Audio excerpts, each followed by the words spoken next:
I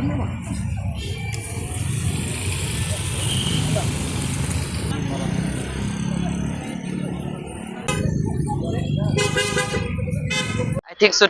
To be very precise, I feel like Northeast in general is always being neglected from the main media, from central government. So this is high time actually the ministry will took care or will look after the all the Northeastern Hills University, all the new Northeast University in general, and particularly our Nehu.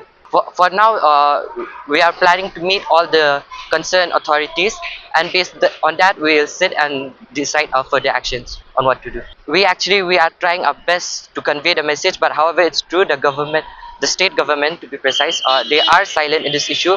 But let's see, we do have some certain appointments with ministers. So after that meeting, whatever decision it will be taken, we'll look forward and we'll let you know.